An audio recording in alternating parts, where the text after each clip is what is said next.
Hello, everyone.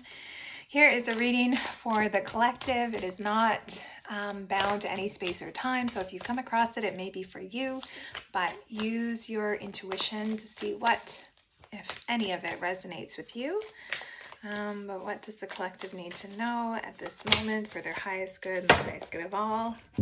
Okay, for some of us, we might be having a little bit of a past relationship come back. We've got the Five of Cups here, which is about nostalgia, past times, and I'm also getting reunion. So, and then we have the Three of Wands here. So, this card is all about sort of planning for the long term. So I'm curious, it's exciting. I usually don't, relationship readings don't usually come out too much for the collective with me, but for those of you, you might be, they're saying rekindling a little bit with someone from the past, which might lead you to make some different long-term plans than you were anticipating, but beautiful ones that you feel really calm and sure about.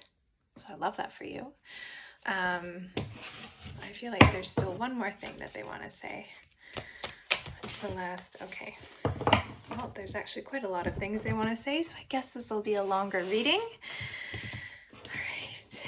So it's just, wow, okay.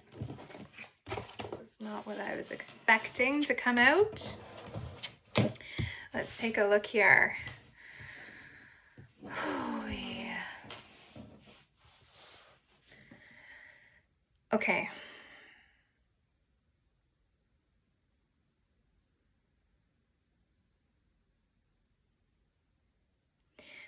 So what I'm getting here from this really big spread is the acknowledgement that we are made up of lots of different parts. You know, there's the part of us who is very direct, who is a leader, who knows what they want and goes after it. There's the part of us who is the divine feminine, the empress, who births new creation, who loves, who nurtures.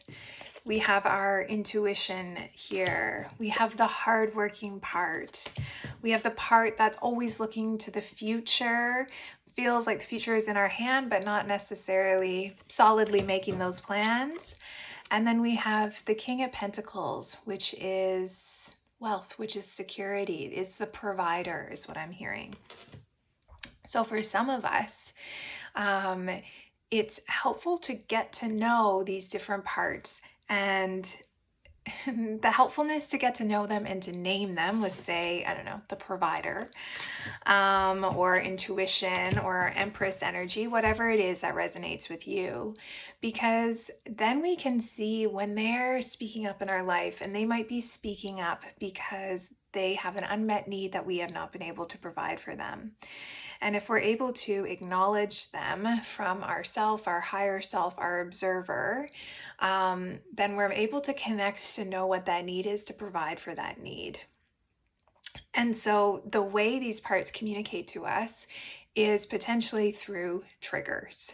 When we have a deep emotional reaction about something where it activates our nervous system, we feel overwhelmed by it.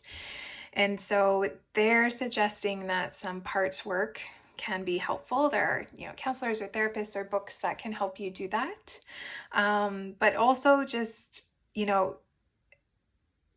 being able to activate your observer self or your awareness, or your purest form, so that you're sort of like looking at your reaction from outside of yourself, so that you can observe it.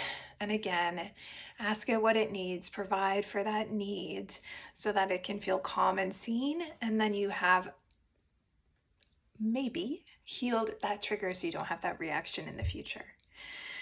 So a lot of self-development happening, also with maybe a little bit of rekindling, which I love. But if you'd like to book a personal reading with me, feel free to reach out. I offer them virtually, so it's accessible all over